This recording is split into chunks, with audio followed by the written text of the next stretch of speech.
За өгөөмөр зангийн тухай 5 дахь ярианд орж байна. Энэ удаадаа сайн үлгэр жишээгээр өгөөмөр байх тухай сайн үйлсээр бид өглөө үлдэх тухай ярих гэж байна.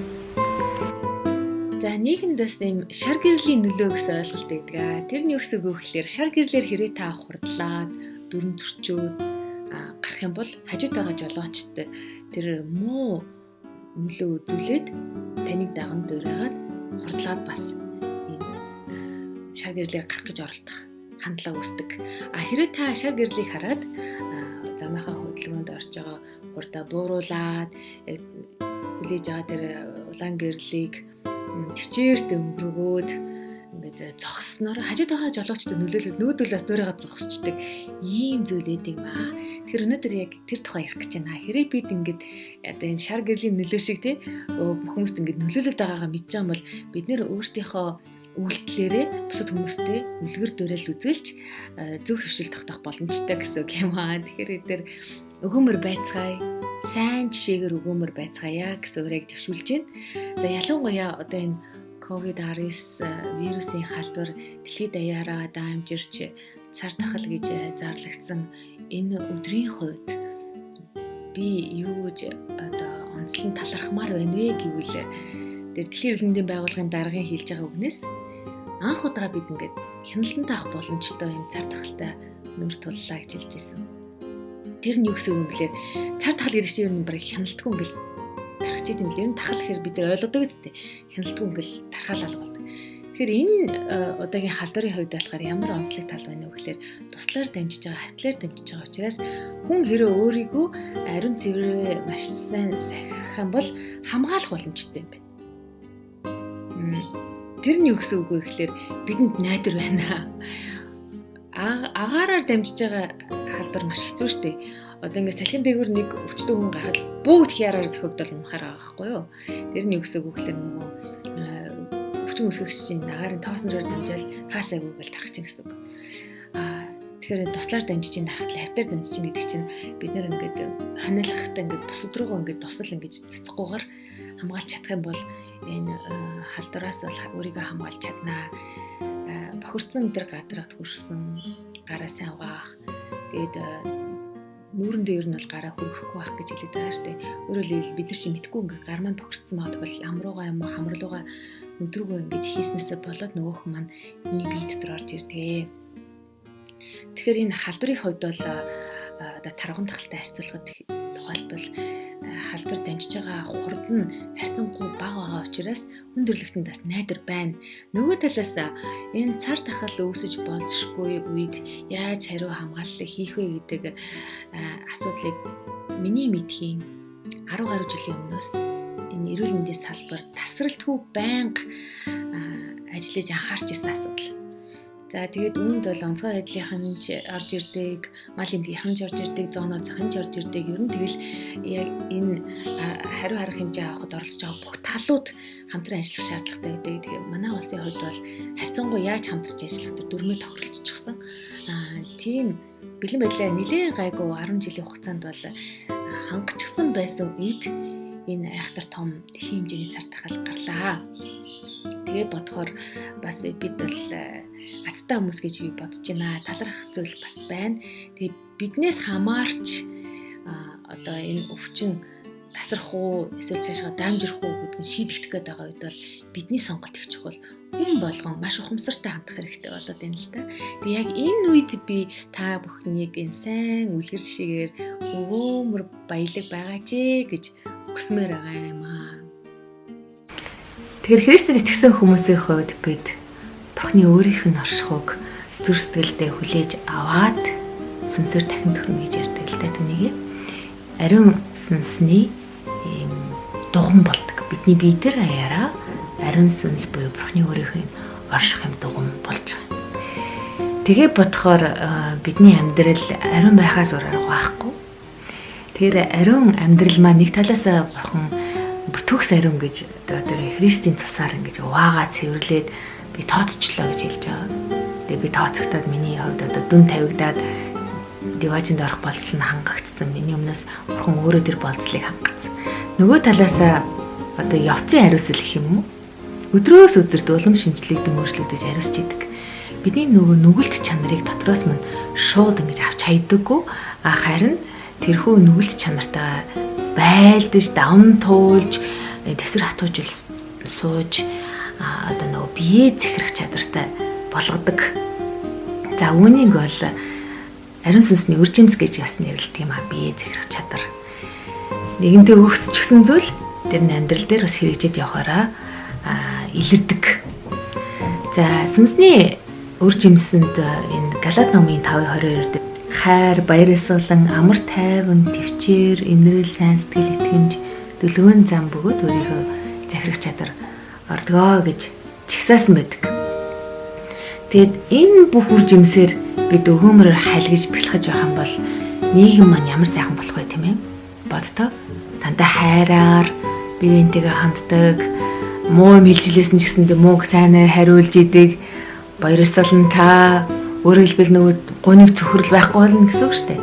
Амар тайван. Тэгээ ялангуяа нөгөө айц төгшүүртэй яана энэ одоо ингээд дэлхийд даяараа цар тахал болсон байна гэл ингээл өөмөрсөн сэтгэл биш. Амар тайван. Тэгээд төвчээртэй энэрэл сайхан сэтгэлээр биендээ ханддаг. За итгэмжтэй, итгэл таадаг хүмүүс ингээд ямар нэг юм загсан бол тэрийг нь биелүүлдэг. Тэгээд дүлгөө өөрөлдвөл нэг тийм ямаан омогтой нэг уур хилэнтэй нэг тогширсноо болоо огцомцсноо бодлоо өөрчлөөл тэг хэрэг байхгүй зүгээр анханасаа л дүлгэн байхан дээр. За тэгээд бие зэхэр чадвартай байх нь наа. Тэгэхээр энэ зүйлээр ингээд өөмөр ингээд бие биендээ сайн жишээ болоод үлгэрлэн дагуулах юм бол нийгэмд их сайхан нөлөө авчирнаа.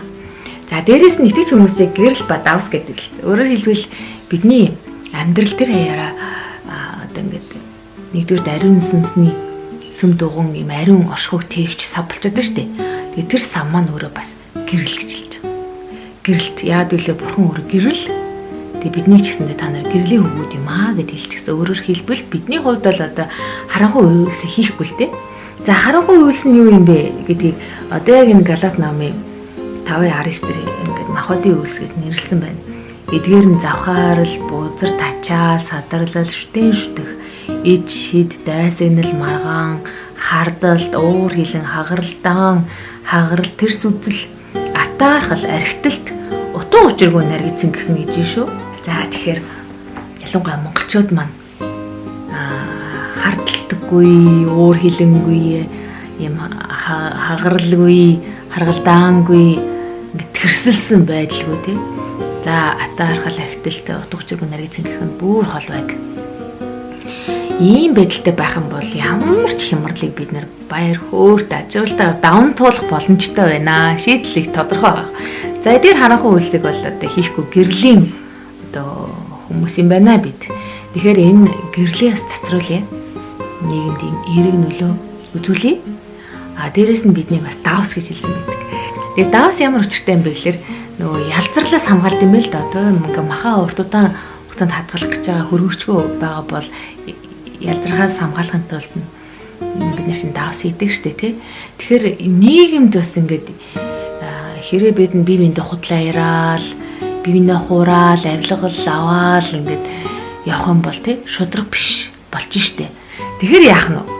Тэр шудраг бишийн эсрэг бид нэр эсэргүүцээд ингээ яг зөв амьдралаар амьдраад тэгээ давс алах нь штэ. За тэгэхээр энэ гэрэл ба давсны нөлөө бол үнэхээр гайхамшигтай. Одоо жишээлбэл хав харанхуй өрөнд ганцхан жижигхэн лаас ахад гэрэлтэй болчдөг шүү дээ. Тийм ээ. Тэгээд би юу сонсч байсан гэхлээр нөгөө Альберт Эйнштейн чи бурханд итгэдэг гэдэг нөгөө профессор нь бүр доромжлоод өгөөсөх гэж оролцсон гэж.